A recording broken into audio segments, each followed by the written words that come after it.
اللہ اکبر، اب اس نے آنا تھا جس نے عالم کا رنگ بدلنا تھا، اب اس شخصیت کی آمد ہونے والی تھی جس کی وجہ سے یہ کائنات بنائی گئی ہے۔ لوگ کہتے ہیں میلاد کیوں مناتے ہو؟ ارے جس کے لیے ساری کائنات بنائی گئی ہو، جو وجہ تخلیق کے کائنات ہو، رسول پاک وہ ہے، ہی از the reason of the all creation۔ اور یہ میں نہیں کہہ رہا، یہ رب فرما رہا ہے حدیث قدسی میں کہ اے محبوب اگر تمہیں نہ بناتا تو یہ کائنات ہی نہ بناتا، نہ یہ چاند بنتا، نہ سورج بنتا، نہ آسمان، نہ جنت، ارے نہ میں ہوتا نہ آپ ہوتے۔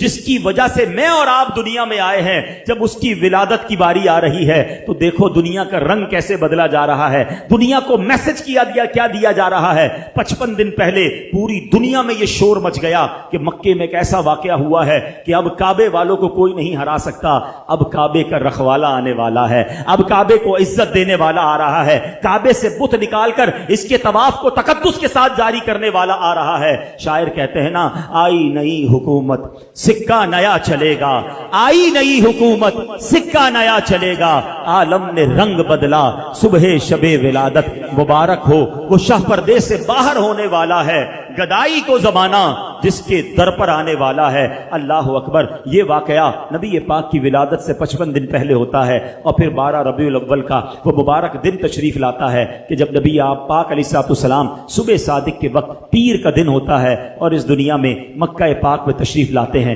ہر طرف خوشی کا سما ہے، نور کی برسات ہے۔ بی بی آمنہ فرماتی ہیں جب ولادت کا وقت تھا میرے جسم سے ایسا نور بلند ہوا جس میں نے دوسرے ملکوں کے محلات کو دیکھ لیا۔ فرماتی ہے میں نے دیکھا کہ ایک مشرق میں جھنڈا لگایا گیا، ایک مغرب میں جھنڈا لگایا گیا، ایک کعبے کی چھت پر جھنڈا لگایا گیا، اور اس کے بعد نبی پاک کی ولادت ہوتی ہے۔ اللہ اکبر، میرے آقا کی ولادت کے وقت جھنڈا لگانا یہ فرشتوں کا طریقہ ہے، تو اے جھنڈے لگانے والوں تمہیں مبارک ہو۔ اب آگے چلیے، میرے آقا کے بچپن کا ایک واقعہ پھر میں بیان کو اختتام کرتا ہوں۔ ویسے تو میرے آقا کی ہر ادا نرالی ہے، اللہ اللہ وہ بچپنے کی پھبن، اللہ اللہ وہ بچپنے کی پھبن، اس خدا بھاتی صورت پہ لاکھوں سلام۔ نبی پاک کی ہر ادا نرالی، عام بچوں کی طرح بہت سارے معاملات آپ کے ساتھ نہیں تھے۔ آپ ختنہ شدہ، ناف کٹی ہوئی، ناف کاٹنی پڑتی ہے جب بچہ پیدا ہوتا ہے، ناف بریدہ ہیں، ختنہ شدہ ہیں، خوشبوؤں میں مہکے ہوئے، غسل کیے ہوئے میرے آقا دنیا میں تشریف لاتے ہیں، اور جیسے ہی دنیا میں آتے ہیں میرے آقا سجدے میں چلے جاتے ہیں۔ زبان مبارک سے رب حبلی امتی کی صدائیں ہیں، صلاۃ و سلام میں پڑھتے ہو نا، رب حبلی امتی کہتے ہوئے پیدا ہوئے، حق نے فرمایا کہ بخشا الصلاۃ والسلام۔ تو کیسے آقا ہیں کہ جو آتے ہی امت کو یاد کر رہے ہیں، سبحان اللہ۔ اب عرب کے لوگوں میں یہ دستور تھا کہ جب بچے چھوٹے ہوتے تھے تو وہ ان کو دودھ پلانے کے لیے ذرا دیہاتوں میں بھیج دیتے تھے۔ اس کی دو وجوہات تھیں، ایک تو ان کی آب و ہوا اچھی ہوتی تھی، صحت اچھی ہو جائے، دوسرا عرب کے لوگوں کو اپنی عربی زبان سے بڑا پیار ہوتا تھا۔ وہ سمجھتے تھے کہ شہر میں زبان جو ہے وہ مکس اپ ہو جاتی ہے، تو گاؤں کی زبان جو ہے وہ ذرا اصلی زبان ہوتی ہے تو بندے کی فصاحت بہتر ہو جائے۔ تو بی بی حلیمہ سعدیہ ایک ایسی دائی ہے، اب دیکھیں کہ کمال دیکھو کہ اس زمانے میں اس وقت اس سال بہت ساری دائیاں مکے آئیں اور بڑے بڑے رئیسوں کے بچے لے کر گئیں، ہمیں کسی کا نام یاد نہیں ہے، مگر ایک ایسی دائی جو آئی تو دودھ پلانے تھی، غریب خاندان سے تعلق رکھتی تھی، خدمت نبی پاک کی 1450 سال ہو گئے۔ سیرت کی ہر کتاب میں دائی حلیمہ کا نام ملتا ہے۔ میرا نام کرے گا روشن دو جگ میں نام تمہارا، جس نے نبی پاک کی غلامی اختیار کی، جس نے پیارے آقا کے نام کو بلند کیا، ان کا چرچا کیا، اللہ نے اس کے نام بلند کر دیے۔ کیا خوب بات شاعر لکھتے ہیں نا، فرماتے ان کے جو غلام ہو گئے وقت کے امام ہو گئے، نام لیوا ان کے جو ہوئے ان کے اونچے نام ہو گئے۔ تو دائی حلیمہ کہتی میں بھی کمزور تھی، غریب بھی تھی، خود میرے پاس بھی دودھ بہت کم آتا تھا، اپنا بچہ میرا دودھ کی وجہ سے بلکتا تھا۔ میں مکے پاک آئی، سب دائیوں نے بچے لے لیے، مجھے کسی نے بچہ نہیں دیا، مگر میں نے ایک بچہ دیکھا، چاند سا چہرہ، خوبصورت چہرہ، نورانی چہرہ، مگر کوئی دائی اسے نہ لے گئی، کیونکہ نبی پاک کی ولادت سے پہلے ہی پیارے آقا کے والد محترم کا وصال ہو گیا تھا۔ دائیوں نے سوچا والد ہی نہیں ہے، ہمیں مال نہیں ملے گا, ہمیں تحفے نہیں ملیں گے. تو کسی نے بچے کو نہیں لیا. آپ سوچتی ہیں میں خالی آئی تھی, خالی جانا نہیں چاہتی تھی, سوچا کسی نے نہیں لیا. جیسے بچے کو دیکھا دل میں جگہ بن گئی. بڑا پیارا مسکراتا چہرہ تھا, نورانی چہرہ تھا. میں نے سوچا خالی ہاتھ جانے سے بہتر ہے اسی بچے کو ساتھ لے لیتے ہیں. اب سبحان اللہ, دائی علیمہ کہتی جیسے ہی بچے کو گود میں لیا میرے پاس بھی دودھ بڑھنے لگا, میری بکری کے تھن بھرنے لگے. ہم سب گھر والوں نے دودھ پیا. میں نے اپنے بچے کو بھی اپنا دودھ پلایا. جناب رسول اللہ صلی اللہ تعالی علیہ وسلم نے بھی دودھ پیا. اب جب واپسی کا سفر شروع ہوا, کہتی جب آ رہی تھی میرا خچر بھی لاغر, میری اونٹنی بھی کمزور, میری اونٹنی سب سے پیچھے رہ جاتی. کئی بار قافلے والوں نے کہا اے حلیمہ تمہاری وجہ سے قافلہ روکنا پڑتا ہے, تمہاری اونٹنی اور تمہارا خچر پیچھے رہ جاتا ہے. اللہ اکبر. کہتی جب واپسی کا سفر ہے میری اونٹنی سب سے آگے ہے, میرا خچر سب سے آگے ہے. گاؤں والے کہتے حلیمہ کیا جانور تبدیل کر لیا, کیا نئی اونٹنی خرید لی؟ کہا اونٹنی تو وہی ہے, یہ برکت ساری اس بچے کی ہے, اس نور والے چہرے والے کی ہے. کہتی جب گاؤں میں پہنچتے ہیں رات ہوئی, جب صبح ہوئی تو گاؤں والے آ کے پوچھنے لگے اے حلیمہ ساری رات تیری جھونپڑی سے روشنی آتی رہی, نور نکلتا رہا, کیا تو نے ساری رات لائٹ جلائی تھی, چراغ جلائے تھے؟ کہتی چراغ تو نہیں جلایا, یہ بچہ ہی ایسا ہے کہ ساری رات اس کے چہرے سے نور نکلتا جا رہا ہے. اللہ اکبر. بی بی حلیمہ کہتی میری بکریاں چرانے میرے بچے جاتے, سارے گاؤں سے زیادہ میری بکریاں فربا ہونے لگ گئیں, موٹی تازی ہونے لگ گئیں. گاؤں والوں نے کہا پتہ تو کرو یہ حلیمہ کی بکریاں کدھر جاتی ہیں, ہماری بکریاں کمزور, اس کی بکریاں طاقتور, اپنی بکریاں ان کے ساتھ بھیجو. اسی کے ساتھ بھیجی جانے لگی, مگر فرق کسی میں نہیں آتا تھا. صرف بی بی حلیمہ سعدیہ کی بکریاں جو ہیں وہ فربا ہیں, گھر میں عجب رونق ہے. درود پاک ویسے ہر دن پڑھیں سبحان اللہ, برکتیں ہی برکتیں ہیں, مگر جمعے کے دن اللہ اکبر.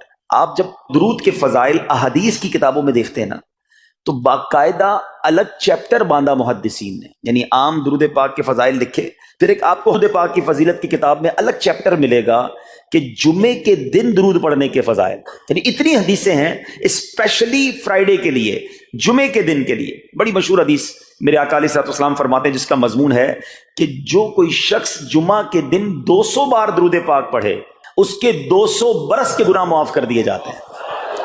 اب یہ کتنی پیاری حدیث ہے. ایک اسی طرح کی حدیث یہ بیسیکلی کثرت سے بتانے کے لیے, انکریج کرنے کے لیے کہ درود اس دن زیادہ پڑھے جائیں. گناہوں کی معافی کا ایک ایسا سبحان اللہ سلسلہ ہے. ایک اور حدیث پاک ہے جس کا مضمون ہے جو جمعہ کے دن 80 بار درود پاک پڑھے اس کے 80 برس کے گناہ معاف کر دیے جائیں گے. تو یہ دن تو سبحان اللہ گناہ گاروں کی بن آتی ہے, گناہ گاروں کو موقع دیا جاتا ہے کہ پورے ہفتے میں اگر کوئی کمزوری رہ بھی گئی ہے تو اب جمعہ آ گیا ہے, اب درود پڑھ لو, اب تلاوت کر لو, اب دعائیں کر لو, اب اللہ سے رجوع لے آؤ. یہ جمعے کا دن سبحان اللہ. مفتی احمد یار خان نعیمی رحمت اللہ تعالی علیہ فرماتے ہیں جمعہ کے دن کوئی نیکی کی جائے اللہ کی بارگاہ میں جمعے کا شرف اور مقام اتنا اعلیٰ ہے کہ جمعہ کی ایک نیکی 70 گنا اس کا ثواب عطا کیا جاتا ہے, ملٹی پلائی بائی 70. سوچئے, سمجھدار لوگ بیٹھے ہیں, کاروباری لوگ بھی بیٹھے ہوں گے. ہمارے یہاں نارملی سپر اسٹور پہ یا کسی جگہ پر مارکیٹس وغیرہ میں اسکیم لگتی ہیں, 25% discount, 50% discount, buy 1 get 1 free, ایک خریدو دوسرا فری. لوگ گرمیوں کی چیزیں سردیوں میں خرید لیتے ہیں. ارے بھائی ابھی تو گرمیاں, ابھی سے جیکٹ خرید دی ہے یار, سستا مل رہا تھا, ایک فری مل رہا تھا, سردیوں میں کام تو آئے گا نا, چلو لے لو بھائی. سردیوں میں گرمیوں کی چیزیں خرید رہے ہوتے ہیں, کیوں؟ سستا. ہم دنیا کے نفع کے لیے, دنیا کے بینیفٹ کے لیے ٹریول بھی کرتے ہیں, جا کر خرچ بھی کرتے ہیں. مجھے اچھی طرح یاد ہے افریقہ کے غالباً ایک ملک میں تھا, تو بارڈرز ملے ہوئے ہوتے ہیں. ہم بارڈر ہم نے کراس کیا, ایک ملک کا جیسی بارڈر کراس کیا.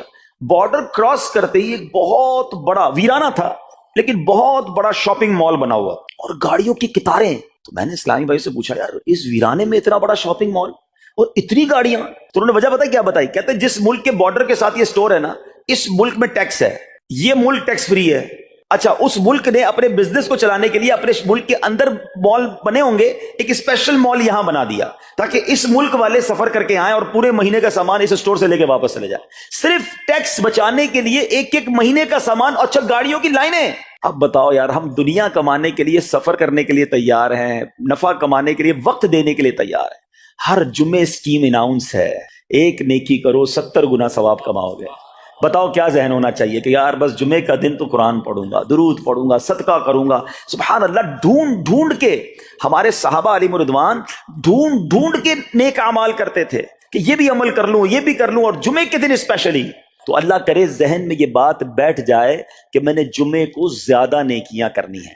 اچھا، اب اس پہ میں ایک اور مشورہ دیتا ہوں. مثال کے طور پہ آپ نے ذہن بنایا ہوا ہے کہ یار پیر والے دن جو ہے نا میں نے کسی مریض کی عیادت، رشتہ دار ہے وہاں جانا ہے، یا میں نے جناب سیٹرڈے یا سنڈے کوئی صدقہ خیرات کرنا ہے، کسی کی ہیلپ کرنی ہے. آپ نے کوئی نیکی پلان کی ہوئی ہے ہفتہ اتوار پیر منگل میں، تو کوشش کر کے اس کو جلدی کریں اور فرائیڈے میں کر لیں. ایک پوائنٹ آپ نے دیکھا، میں نے یہ نہیں کہا کہ اس کو اگلے جمعے کریں، ہاں ڈیلے نہ کریں، تھوڑا جلدی کر کے اس جمعے کو کریں تاکہ 70 گنا جو ہے وہ اس میں ثواب کما لوں، برکتیں حاصل کر لوں. تو اللہ کرے کہ میں اور آپ نیکیوں کے حریص بن جائیں. نیکیوں کی جو لالچ ہے نا، لالچ میں یہ بھی کر لوں، میں یہ بھی کر لوں، میں سجدہ بھی کروں، میں تلاوت بھی کروں، میں صدقہ بھی دوں، یہ تو نصیب والوں کو ملتا ہے. اور صحابہ کرام میں ہمیں نظر آتا تھا، پیچھے نہیں ہٹتے تھے صحابہ. ہمیں اعلان کیا جا رہا ہے کہ یہ موقع ہے، یہ نیکی ہے، اور پھر بھی کوئی نظر نہیں آتا. اللہ کرے کہ یہ جذبہ، کیونکہ یاد رکھو جس طرح کاروباری لوگ کہتے ہیں نا سیزن ہے نیکیاں کر لو، بالکل اسی طرح جب تک میری اور آپ کی سانسیں باقی ہیں نا، نیکیوں کا سیزن جاری ہے. جتنی نیکیاں کمانی ہے کما لو. یہ مائنڈ سیٹ بنا لو کہ یار پتہ نہیں کب مر جاؤں، اور نیکی اور نیکی. جس طرح پیسے کمانے کا ذہن ہوتا ہے نا، اللہ کرے اس سے زیادہ میرا اور آپ کا نیکیاں کمانے کا ذہن ہو جائے. یار تھوڑی اور نیکی کما لو، تھوڑی اور. مثال کے طور پہ آپ کہیں جا رہے ہیں، کسی نے کہا ذرا بیٹھیے 10 منٹ بعد وہ بھائی آئیں گے. اب ہم 10 منٹ کس طرح گزارتے ہیں؟ موبائل نکالا اور جناب دیکھنا شروع. 10 منٹ کیا 15 منٹ بھی گزر جائیں پتہ نہیں چلے گا. لیکن یہ 15 منٹ میں کیا ملا آپ؟ شاید گناہ ہی ملے ہوں گے، کیونکہ ہمارے موبائل میں تو بہت ساری چیزیں ایسی ہیں یا تو حرام دکھا دیتی ہیں یا حرام سنا دیتی ہیں. لیکن اگر نیکیوں کا ذہن ہو تو بندہ سوچے یار 10 منٹ میں تو میں سورہ یاسین پڑھ سکتا ہوں، 10 قرآن کا ثواب ہے. موبائل میں قرآن پاک ڈاؤن لوڈ ہو، قرآن شریف نکالا اور یاسین شریف پڑھ لی، ویٹنگ ایریا کے اندر 10 قرآن کا ثواب کما لیا. اگر یہ مائنڈ سیٹ ہو بندہ کہ یار اتنی دیر میں تو 100 بار درود پاک پڑھ لوں گا. اور آقا علیہ الصلوۃ والسلام فرماتے ہیں جو 100 بار درود پاک پڑھے اس کی دونوں آنکھوں کے درمیان لکھ دیا جاتا ہے کہ یہ بندہ دوزخ کی آگ اور نفاق سے بری ہے. 5 منٹ 10 منٹ میں اتنی نیکیاں کما سکتا. لیکن مائنڈ سیٹ ہی نہیں ہے، گھنٹوں ضائع کر دیں گے، نیکی کمانے کا ذہن نہیں بنتا. اگر یہی 10-15 منٹ میں مجھے پیسے ملنے ہوتے تو بتاؤ ہم کیا کرتے. اللہ کرے دل میں اتر جائے میری بات. تو بہرحال جمعہ کا دن یہ بہت کمال کا دن ہے. ہر جمعے کے دن آپ کو اونٹ صدقہ کرنے کا ثواب مل سکتا ہے. ایک اونٹ کتنے کا آتا ہے؟ 1.5-2 لاکھ روپے کا تو ہوتا ہے. 2 لاکھ روپے ہر جمعے کو صدقہ کرو. مہینے کے ہو گئے 8 لاکھ روپے. بندہ بولے غریب آدمی 8 لاکھ ہر مہینے؟ جی جناب، ہر مہینے 8 لاکھ کم و بیش آپ صدقہ کرنے کا ثواب کما سکتے ہیں. کیسے؟ کتنا آسان. نبی پاک علیہ الصلوۃ والسلام فرماتے ہیں جس کا مضمون ہے جو جمعے کے دن سب سے پہلے آتا ہے اسے اونٹ صدقہ کرنے کا ثواب ملتا ہے، جو اس کے بعد آتا ہے اسے گائے صدقہ کرنے کا ثواب ملتا ہے. اللہ کی رحمت سے ہر جمعے فرشتے مسجد کے دروازے پر کھڑے ہوتے ہیں. ہم اللہ سے دعا کرتے ہیں اللہ تیری نوری مخلوق کے صدقے ہم پر رحم فرما، ہماری مغفرت فرما. مگر جب امام خطبے کے لیے کھڑا ہو جاتا ہے آقا علیہ الصلوۃ والسلام فرماتے ہیں وہ رجسٹر بند کرتے ہیں اور وہ بھی آ کر امام کا خطبہ سننے کے لیے بیٹھ جاتے. تو جلدی آ کر کچھ منٹ پہلے آ کر. اچھا علم دین الگ ملتا ہے، ظاہر ہے یہاں ہر جمعے بیان ہوتا ہے، وہ بیان سننے کو آپ کو الگ ملے گا، نیکی کی دعوت الگ ملے گی، اور سبحان اللہ اونٹ صدقہ کرنے کا ثواب. تو مبارک ہو انہیں جو جلدی آتے ہیں. تو بہرحال اب میں چاہتا ہوں کہ جب بات جمعے پر ہی ہو رہی ہے تو ایک میں نے اور آپ کو پیغام دینا تھا. جمعے کو خطبہ دیا جاتا ہے، سالوں سے خطبہ سن رہے ہیں. مجھے اچھی طرح یاد ہے جب میری عمر شاید 17-18 سال تھی تو سن کر آدھا خطبہ تو مجھے اسی وقت یاد ہو گیا تھا. اب شاید پونا یاد ہو گیا ہوگا. آپ میں سے بھی کئیوں کو 60-70-80% خطبہ یاد ہوگا کیونکہ ہر جمعے سنتے ہیں. مگر کس کو یہ تجسس ہوا کہ یہ ہر جمعے امام صاحب پڑھتے ہیں، اس میں پیغام کیا ہے، اس کا ترجمہ کیا ہے، اس میں ہمیں کیا جاتا ہے؟ بس سر جھکاتے ہیں، ہاتھ باندھتے سنتے رہتے ہیں، کچھ سو بھی جاتے ہوں گے. ارے اللہ کے بندو سوچو تو صحیح کہ ہر جمعے کو سنتا ہوں، آدھا پونا یاد بھی ہو گیا، پیغام کیا ہے؟ 2 باتیں، ایک حدیث پاک اور ایک خوبصورت پیغام. ہر جمعے کو آپ سنتے ہیں، ٹھیک ہے؟ حدیث ذرا سنیے گا. اللہ کے حبیب علیہ الصلوۃ والسلام فرماتے ہیں البر لا یبلا والذنب لا ینسا والدیان لا یموت. سنے ہوئے نا یہ الفاظ؟ ایسا لگ رہا ہے کہ یار یہ الفاظ تو کانوں میں ہر جمعے ہی آتے ہیں. آگے فرمایا اعمل ما شئت کما تدین تدان. یہ حدیث ہے، ٹھیک ہے؟ اس کے بعد قرآن کی ایک آیت تلاوت ہوتی ہے فمن یعمل مثقال ذرۃ خیرا یرہ ومن یعمل مثقال ذرۃ شرا یرہ. یہ کانوں نے کئی بار، کہوں کہ سینکڑوں بار سنے ہیں. دل ہلا دینے والا پیغام، بڑا سمجھانے والی بات ہے اس حدیث میں. البر لا یبلا. میرے آقا فرماتے ہیں نیکی پرانی نہیں ہوتی، کرتے جایا کرو. یہ نیکی تمہارے اکاؤنٹ میں جمع ہو رہی ہے. میں اور آپ بھول جائیں گے، میرا رب نہیں بھولتا. اس کے خزانے بڑے ہیں. جہاں نیکی پرانی نہیں ہوتی نا، اگلا جملہ سنو، وَالذَّنبُ لَا يُنسَى، گناہ بھلایا نہیں جاتا. میں اور آپ بھول گئے. افسوس یہ ہے، عجیب کہانی ہے. یہ تو ایک عجب الگ ٹاپک ہے کہ آج جس سے ملاقات کرو اس کو 15 سال 20 سال 25 سال پرانی نیکیاں یاد ہیں. لوگ ملتے ہیں کہتے ہیں 1990 میں حج کیا تھا، 95 میں عمرہ کیا، 2002 میں فلاں مسجد بنائی. آپ کی دعوت اسلامی کے قافلے میں بھی 2005 میں گیا تھا. ساری نیکیاں 15 20 سال پرانی یاد ہیں. گناہ کل جھوٹ بولا تھا یاد ہے، کل رات کو بد نگاہی ہو گئی تھی وہ یاد ہے، پرسوں غیبت کی تھی وہ یاد ہے. سالوں تو چھوڑو، ہم گھنٹے پہلے کا گناہ بھول جاتے ہیں. مگر حدیث ڈرا رہی ہے، سمجھا رہی ہے کہ دیکھو وَالذَّنبُ لَا يُنسَى، گناہ بھلایا نہیں جاتا. تم بھول گئے ہو، اگر کہیں لکھا ہوا ہے جواب دینا ہے. اور آگے فرمایا وَالدَّيَّانُ لَا يَمُوتُ، فرمایا کہ جو فیصلہ کرنے والا ہے اسے موت نہیں آتی. اللہ کو موت نہیں آنی، میں اور آپ مر جائیں گے. جس نے ڈیسیشن لینا ہے، جس نے فیصلہ کرنا ہے، اسے موت نہیں آنی. پھر آگے فرمایا اعمل ما شئت کما تدین تدان، کر لے جو کرنا ہے جیسی کرے گا.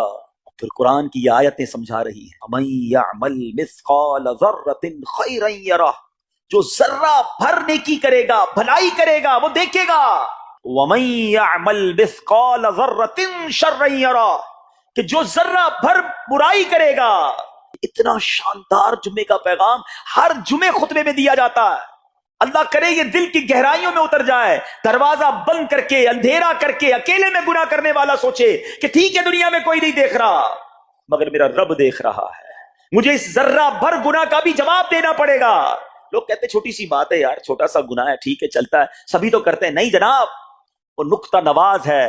وہ معاف کرنے پہ آئے تو 100 بندوں کے قاتل کو معاف کر دے، اور وہ پکڑنے پہ آئے تو ایک نقطے پر پکڑ فرما دے. ہمیں ڈرنا ہوگا، ہمیں خوف اپنے دل میں طاری کرنا ہوگا، کیونکہ یہ گناہ میری آخرت میں میری پکڑ کا سبب بن سکتا. بالکل اسی طرح چھوٹی چھوٹی نیکیاں سمجھ کے چھوڑ دیتے ہیں. یار سنت غیر موقدہ ہی ہے نا، نفل ہی تو ہے نا، سنت ہی تو ہے نا، ٹھیک ہے درود پڑھنا چاہیے، نہیں پڑھا تو کوئی بات نہیں. ارے یار کون اجتماع میں جائے، کون درس میں بیٹھے، صدقہ دینا کوئی واجب تو نہیں، زکات تو پوری دیتا ہوں. چھوٹی چھوٹی نیکیاں سمجھ کر چھوڑتے ہو. ارے وہ تو کتے کو پانی پلانے والے کو اس سبب سے بخش دیا کرتا ہے، راستے سے پتھر ہٹانے والے کو بخش دیا کرتا ہے. فرمایا نا البر لا یبلا، نیکی پرانی نہیں ہوگی، کرتے جایا کرو. اللہ کرے کہ یہ ذہن بن جائے کہ بس میں زیادہ سے زیادہ نیکی کروں، 2 لوگوں کے دلوں میں خوشی داخل کروں، مسلمانوں کی خیر خواہی کروں. اس ایک ہی حدیث پر، ان آیتوں پر میں مزید بھی بہت بات کر سکتا ہوں، لیکن میں نے اشارہ دیا کہ ضرور اس پر توجہ دیں. اور ایک شاندار پیغام ہر جمعے میں ہم سنتے ہیں. کیا شاندار وہ پیغام ہے! وہ پیغام ہے الا لا ایمان لمن لا محبت له. یاد ہے سب کو؟ جمعے میں سنتے ہو نا، اور 3 بار کہتے ہیں امام صاحب الا لا ایمان لمن لا محبت له، الا لا ایمان لمن لا محبت له. کبھی تو امام صاحب کو روکتے، حضور یہ ہر جمعے کو پڑھتے بتائیں تو اس میں ہے کیا؟ نہیں ہمیں کیا ضرورت ہے، بس جمعہ ہو گیا، بس ٹھیک ہے، ٹائم پورا ہو گیا، فرض پورا ہو گیا. ارے اللہ کے بندو سمجھو تو صحیح اس میں میسج کیا ہے. اللہ اکبر، سنو اس کا مطلب کیا ہے. سنو الا لا ایمان لمن لا محبت له، سن لو اس کا ایمان نہیں جس کے دل میں نبی پاک سے محبت نہیں. ایمان ہی نہیں ہے. ارے جس دل میں نبی پاک سے محبت نہیں اس کا ایمان ہی نہیں ہے. اعلیٰ حضرت امام اہل سنت ایسے ہی نہیں لکھتے کہ اللہ کی سرتابہ قدم شان ہے یہ، انسان نہیں انسان، وہ انسان ہے یہ. قرآن تو ایمان بتاتا ہے انہیں، اور ایمان یہ کہتا ہے میری جان ہے یہ. ایمان کمپلیٹ ہی نہیں ہوتا نبی پاک علیہ الصلوۃ والسلام سے محبت کے بغیر. اور یہ بات ایسا لگتا ہے انفارچونیٹلی کہ غیر مسلم جانتے ہیں، تبھی تو وہ سازشیں کرتے ہیں. انہیں پتا ہے. آپ بتائیں دنیا کے کس ملک پہ نماز روکی جاتی ہے؟ نہیں روکی جاتی. مسجدوں کی تعمیر ہو رہی ہوتی ہے، تلاوت قرآن ہو رہی ہوتی ہے، کوئی نہیں روکتا، قرآن چھپ رہے ہیں. لیکن بار بار اگر حملہ ہوتا ہے، بار بار اگر اٹیک ہوتا ہے تو اس لیے ہوتا ہے کہ ان مسلمانوں کے دلوں سے ان کے نبی کی محبت کو نکال. ان مسلمانوں کے دلوں میں اگر یہ محبت رسول رہ گئی تو یہ پھر بھی دوبارہ آ کر یکجا ہو جائیں گے، ایک ہو جائیں گے، نیک ہو جائیں گے. کسی طرح دل سے محبت رسول صلی اللہ تعالی علیہ وسلم نکالی جائے، اور اسی وجہ سے یہ ساری سازشیں کی جاتی ہیں. معاذ اللہ نبی پاک علیہ الصلوۃ والسلام کی گستاخیاں کی جاتی ہیں تاکہ چیک کیا جائے ان پر اثر بھی پڑتا ہے کہ نہیں، کوئی اوپر نیچے ہوتا بھی ہے کہ نہیں، کہ اپنی دنیا میں مگن ہے، اس کو احساس ہی نہیں ہے.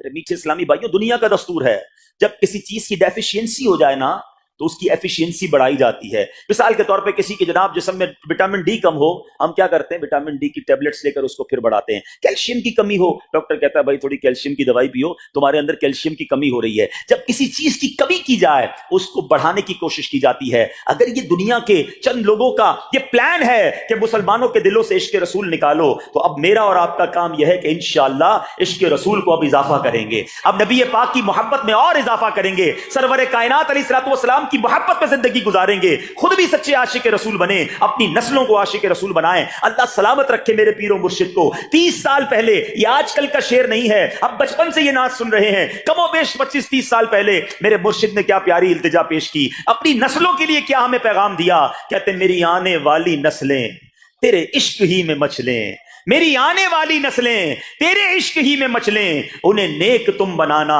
مدنی مدینے والے.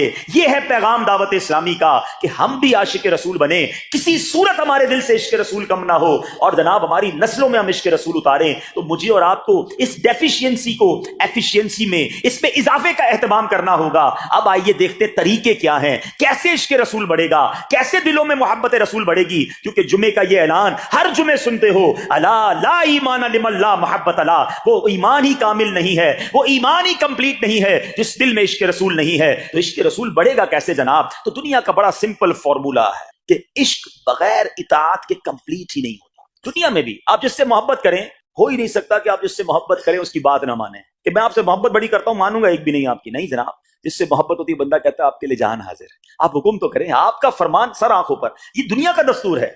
تو اگر آپ واقعی نبی پاک سے محبت کرتے ہیں یا سچے عاشق رسول بننا چاہتے ہیں, تو پھر فرمان رسول پر عمل کرنا ہوگا, نبی پاک کے طریقے پر عمل کرنا ہوگا, اطاعت رسول کرنی ہوگی, تبھی آپ سچے عاشق رسول کہلائیں گے. یہ ہو نہیں سکتا کہ ایک طرف تو میں نعرہ لگاؤں کہ غلامی رسول میں موت بھی قبول ہے, دوسری طرف نبی پاک کا طریقہ قبول نہ ہو, نہ سچ قبول ہو, نہ مسلمانوں کی خیر خواہی قبول ہو, معاذ اللہ, نہ سنتیں قبول ہو, نہ نماز قبول ہو. جمعے کی نماز میں مسجدیں فل ہیں, کیا عصر کی نماز میں بھی ہوں گی؟ عصر فرض نہیں ہے کیا؟ مغرب فرض نہیں ہے کیا؟ عشاء فرض نہیں ہے؟ میرے آقا فرماتے ہیں جعلت قرۃ عینی فی الصلاۃ, کہ نماز میں میری آنکھوں کی ٹھنڈک ہے.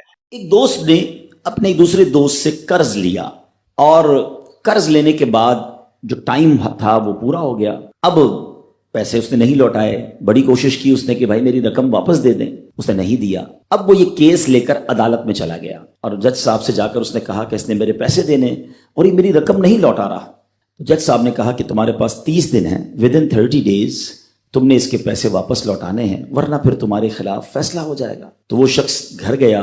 اب اس نے کیا کیا, اس نے صبح سے لے کر شام تک درود پاک پڑھنا شروع کر دیے.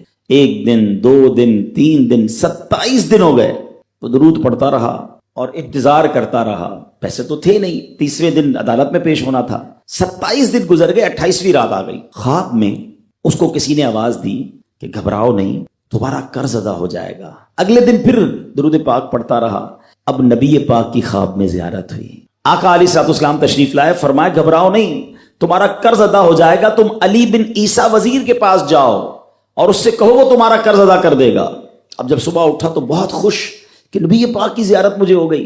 لیکن پھر خیال آیا کہ میں اگر وزیر صاحب کے پاس گیا اور انہوں نے مجھ سے کوئی ایویڈنس مانگ لیا, کوئی پروف مانگا, کہ میں کیسے مان لوں تمہیں نبی پاک نے بھیجا ہے؟ اس بات پر تو میرے پاس کوئی دلیل نہیں ہے. اب 30ویں رات آ گئی, آخری رات ہے, صبح عدالت میں جانا ہے. درود پاک پڑھتے پڑھتے سو گیا. سرور کائنات علیہ الصلوۃ والسلام نے خواب میں پھر کرم فرمایا. فرمایا علی بن عیسیٰ وزیر کے پاس جاؤ, وہ تمہارا قرض ادا کر دے گا. کہ حضور میں چلا تو جاتا, مگر اگر وہ مجھ سے کوئی پروف مانگتا, کوئی ایویڈنس مانگتا, تو میں کیا جواب دیتا؟ پیارے آقا علیہ الصلوۃ والسلام نے فرمایا کہ ایسا کرو, اسے یہ کہنا کہ آپ کا ایک راز ہے جو آپ جانتے ہیں اور رب جانتا ہے, اور وہ راز یہ ہے کہ آپ روزانہ فجر کے بعد 5000 بار درود پاک پڑھتے ہیں, اور جب تک درود پاک مکمل نہیں ہوتے آپ کسی سے بات نہیں کرتے. اب جب صبح اٹھا تو بہت مطمئن کہ اب تو دلیل بھی آ گئی ہے. پہنچ گیا صبح علی بن عیسیٰ وزیر کے پاس, اس کا دربار لگا ہوا ہے. اس نے پیغام بھجوایا کہ میں علی بن عیسیٰ وزیر صاحب سے اکیلے میں ملنا چاہتا ہوں, پیغام لایا ہوں. درباری نے آ کر پوچھا, وزیر صاحب پوچھ رہے ہیں کس کا پیغام لایا ہو؟ کہا میں نبی پاک علیہ الصلوۃ والسلام کا پیغام لایا. فوراً وزیر صاحب نے بلا لیا, کہا فرمائیے. کہ مجھے میرے آقا علیہ الصلوۃ والسلام نے کہا ہے کہ آپ میرا قرض ادا کر دیں، میں 3000 دینار کا مقروض ہوں، today is the last day in the court, آج مجھے کورٹ میں پیش ہونا ہے، اگر آج میں نے اپنا قرض ادا نہ کیا تو مجھے جو ہے وہ سزا ہو سکتی ہے۔ علی بن عیسیٰ کہتا ہے میں بالکل آپ کا قرض تو ادا کر سکتا ہوں، مگر مجھے کیسے پتہ چلے، کوئی دلیل ہے، کوئی پروف ہے کہ آپ کو نبی پاک علیہ الصلوۃ والسلام نے بھیجا ہے؟ کہتا ہے ہاں، خالی ہاتھ نہیں آیا، آقا نے دلیل بھی عطا فرمائی ہے۔ اچھا بتائیے کیا دلیل ہے؟ کا دلیل یہ ہے کہ آپ کا ایک راز ہے جو صرف آپ جانتے ہیں اور آپ کا رب جانتا ہے۔ 5000 ٹائمز ڈیلی آپ درود پاک پڑھتے ہیں فجر کے بعد، اور جب تک یہ درود پورے نہیں ہوتے آپ کسی سے بات نہیں کرتے۔ آپ ذرا پہلے تھوڑی دیر کے لیے امیجن کریں کہ جو وزیر 5000 بار روز درود پڑھتا ہوگا وہ عاشق رسول کیسا ہوگا؟ اس کی تو لاٹری نکل آئی نا، وہ تو خوشی سے جھوم اٹھا، کہتا ہے مرحبا یا رسول اللہ، میرے درود پاک قبول ہو گئے، بہت خوش۔ اب ابھی بیٹھے ہیں آپ، کمرے میں گیا، واپس آیا اور 3000 نہیں 9000 دینار لے کر آیا۔ کہتے 3000 تو نبی پاک کا حکم، مرحبا یا رسول اللہ، 3000 اور لیجئے، آپ نے اتنی اچھی خبر مجھے سنائی، اتنا پیارا خواب سنایا، آپ کے قدم میرے گھر تک آئے، اور 3000 مزید لے جائیے، اس سے اپنے بچوں کے لیے کوئی کاروبار شروع کیجئے، اور ایک وعدہ بھی کیجئے، زندگی میں آئندہ جب بھی آپ کو کوئی ضرورت پڑے گی نا، آپ میرے پاس آئیں گے، میں آپ کا بھائی ہوں۔ اب یہ دیوانہ بڑا خوش ہو کر عدالت پہنچا۔ اچھا everybody expecting over there, سب یہ سوچ رہے تھے کہ یہ اس نے آج گرفتار ہی ہونا ہے، کیونکہ تھا ہی کچھ نہیں اس کے پاس، پہلے ہی کہہ دیا تھا کہ میں کولیپس ہو گیا ہوں۔ اب عدالت میں جاتے ہی اس نے 3000 دینار جج صاحب کو دے دی کہ صاحب اس کا میرا قرضہ ادا کر دیں، میں جو ہے وہ اپنے قرضے سے بری ہونا چاہتا ہوں۔ جج صاحب ہوتے ہیں، انہوں نے کہا قرضہ تو ادا کر دیں گے، پہلے بتاؤ پیسے لائے کدھر سے ہو؟ تم تو کہتے تھے پیسے نہیں تھے تمہارے پاس، اتنی بڑی رقم کیسے انتظام کی؟ اب بھری عدالت میں گویا اس نے زبان حال سے یہ کہا کہ اتنا دیا سرکار نے مجھ کو، اتنی میری اوقات نہیں، یہ تو کرم ہے ان کا، ورنہ مجھ میں تو ایسی بات نہیں۔ اب اس نے بھری عدالت میں پورا واقعہ سنایا کہ میں نے تو کچھ نہیں کیا، آقا خواب میں تشریف لائے، میں وزیر صاحب کے پاس گیا، انہوں نے یہ پیسے دیے۔ سنو اس زمانے کے جج بھی کیسے ہوتے تھے، وہ جج دوران عدالت